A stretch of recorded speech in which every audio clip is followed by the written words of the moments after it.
I have seen a lot of things on the road and ways people are making money that are living in these smaller towns. And I think that it's been actually a really cool experience. And I think there are some good ideas that we have run into and come across over the last couple months. So I wanted to share those with you for those of you that are living in a small town, or maybe even you could take these ideas and move them to your own city. But these are predominantly for those living kind of in a more rural environment. The first one is an ADU. So this one is more for your mid-sized towns than your small towns. And this is the only one that is for the mid-sized towns. But what I've noticed is, we're in an Airbnb right now, and they had taken down the garage in the back because it's a long lot, and they have made two houses on one property. So we're in the front and the other house is in the back.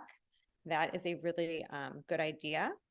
But we've also seen, the Airbnb we stayed at in Denver, the host made their garage into an Airbnb, and they were able to stay in the main house while they were living in the garage. So they were able to rent that out. So that was a really, really good idea. Great call for mid-sized towns. You could easily do this. So the second one is Airbnb your place. So this actually works really, really well in a small town. I was just in a city in Kansas, and in this city, there was a woman who had 3 empty rooms that she Airbnb'd, and they were booked consistently all the time. So basically, she had a lot of, travelers like us running through. I think this kind of setup works really well when you don't have very nice hotels in the area. So there was a few motels in the area. There's no hotels. So she just turned her cute little home into a 3-bedroom hotel. She was charging, $55 a night per room, and most of them were rented on most nights of the week. And throughout our travels, we've seen people do this with their garage. We've seen people do this with their basement. We've seen people rent their whole place, which is a lot more traditional.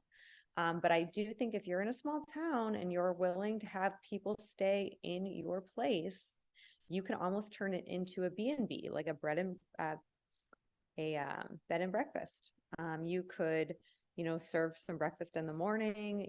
Ken and I have stayed in those situations before, and I think you could be busier than you think.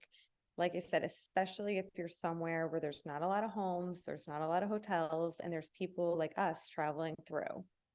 Something else that I've seen on the road that's an idea is for people that have a lot of land, because those of you that live in more rural areas, you do have a lot of land. We've seen dog boarding and dog training facilities as we've been driving through these small towns. So we have a border collie, Rosie, and in one of the towns we were in, they basically took this farmland and they were training border collies how to herd sheep. And they also had like mobility exercises for them to go to.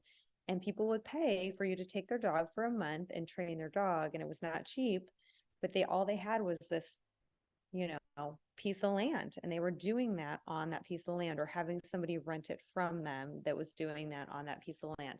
So I think that this could be something really good for you guys to consider if you're into animals and you have a lot of land.